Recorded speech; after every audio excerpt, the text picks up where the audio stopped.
3个月内，2户人家接连惨遭灭门，女人不论老少都被轮流侵犯，男人一个接一个被折磨致死。而最让人毛骨悚然的不是杀人本身，而是行凶之后，几名凶手打开冰箱炒了几个菜，坐在血泊中的尸体旁若无其事地吃了顿饭。唯一的幸存者，一个女人赤裸着浑身是血，在死亡线边缘爬出门外，倒在邻居门前，奄奄一息地喊出救命。这是一起彻底击穿人性底线的连环灭门案，也是一个让办案民警多年后仍噩梦缠身的真实案件。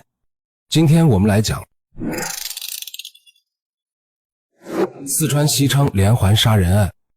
2002年1月17日清晨，四川西昌火车站职工宿舍区住户小张出门上班时，撞见了令人毛骨悚然的一幕。邻居陈丽浑身是血，赤裸着趴在走廊上，身上布满伤口，鲜血顺着楼梯缓缓流淌。陈丽在昏迷前艰难喊出小张的名字，让他瞬间惊觉事态严重。小张立刻报警并叫了救护车，陈丽被紧急送往医院抢救，警方则迅速封锁其住所展开调查。推开陈丽家门的那一刻，办案民警被眼前的惨状震慑。屋内躺着一老两小3具遗体，老人和小女孩同样赤裸着身体，下体血肉模糊，小男孩身上更是有10几道狰狞伤口，整个房间充斥着血腥味，俨然是一场灭门惨案。万幸的是，陈丽经抢救苏醒，他向警方哭诉了案发经过。1月16日晚，陈丽接到名叫高原的男子电话，对方称要上门收取电费。晚上8点左右，高原带着2名同伙登门，陈丽毫无防备地开了门，谁料3人进门后立刻变脸，用绳子将她绑住，又将闻声欲哭的8岁女儿绑住并堵住嘴。随后3名歹徒对陈丽实施了惨无人道的轮流侵犯。晚上9点，外出遛弯的陈丽母亲带着小孙子回家，目睹女儿受辱后，老人奋不顾身冲上前阻拦，却被3名壮汉轻易制服。歹徒在陈丽身上发泄完兽欲后，连捅她10几刀，误以为她已死亡，又将魔爪伸向陈丽的母亲和2个孩子，对老人和女孩实施侵犯后，用同样残忍的手段将3人杀害。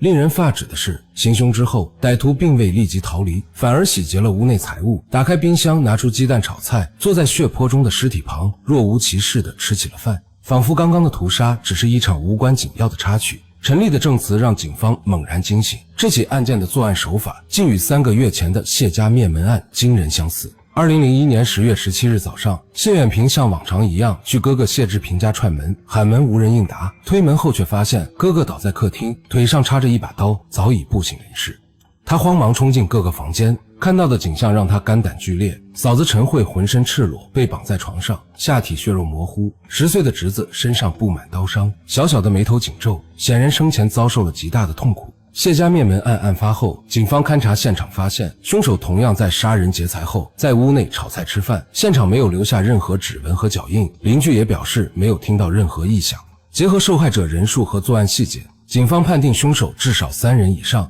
且具备极强的反侦查能力。由于现场线索匮乏，警方将侦查方向转向凶手带走的存折，推测他们迟早会去银行取钱。2001年10月27日，疑似凶手出现在银行，但受限于当时的监控设备，未能拍到清晰面容，案件侦查一度陷入僵局。陈丽的幸存成为了案件的突破口，警方根据他提供的高原这个名字展开调查，发现高原是乐山人，曾因2起抢劫案入狱，且2起灭门案发生时，他正处于下落不明的状态。西昌市公安局立刻联合凉山州公安局和西昌铁路公安局展开全程搜捕行动，一边在各要道设卡堵截，一边重点排查高原的狱友。排查过程中，警方发现了一个蹊跷之处，新疆监狱有一名服刑人员叫廖先冲，而设卡民警又抓到了一个自称廖先冲的人。面对警方的审讯，这个廖先冲最终承认自己就是高原。经过20个小时的高强度审讯，高原的心理防线彻底崩溃，交代了同伙罗宁良和王邦卫3人皆是狱友，出狱后因找不到工作，一拍即合走上了入室抢劫的道路。